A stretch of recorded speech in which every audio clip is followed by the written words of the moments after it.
Holidays-nale, adu namma GT Holidays da. GT Holidays, South India's #1 travel brand. You know you are special when you're with GT Holidays. Uthiramerur அருகே வீட்டில் புகுந்து கொள்ளையடித்து சென்ற மர்ம நபர்களை போலீசார் தேடி வருகின்றனர். காஞ்சிபுரம் மாவட்டம் உத்திரமேரூர் ஊராட்சி ஒன்றியம் குன்னவாக்கம் ஊராட்சியைச் சேர்ந்த பாண்டவாக்கம் கிராமத்தைச் சேர்ந்த கமலக்கண்ணன் என்பவரின் வீட்டில் தூங்கிக் கொண்டிருந்தார்.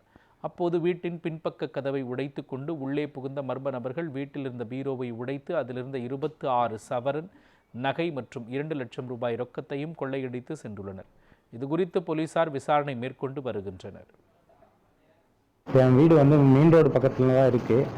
ஸோ நேற்று இரவு என்னுடைய வீட்டிலேருந்து மர்ம நபர்கள் ஊடுருவி பின்வாசல் வழியாக கடப்பாறை வழியாக கதவை உடைச்சி எங்கள் பீரோவில் இருந்த 26 சவரன் நகை 2 லட்ச ரூபா ரொக்கம் மற்றும் இதர பொருட்கள் கொள்ளையடிச்சிட்டு போயிருக்காங்க. அது எப்பவுமே எங்கள் ஊருக்கு கரண்ட்டே கட் ஆகாது. ஆனால் நேற்று என்னடான்னா கரண்ட்டே கட் ஆகிருக்கு. நேற்று நைட்டு சடனாக அது கரண்ட் கட் ஆனது எங்களுக்கு நிறைய டவுட் இருக்குது. அதாவது எங்கள் கூட பழகிறவங்க அக்கம் பக்கத்தில் இருக்கவங்க தான் இதை பிளான் பண்ணி எக்ஸிக்யூட் பண்ணியிருக்காங்க. ஸோ எங்களுடைய பொருட்களையும் சீக்கிரமாக மீட்டு தருமாறு காவல்துறைக்கு கோரிக்கை வைக்கிறேன்.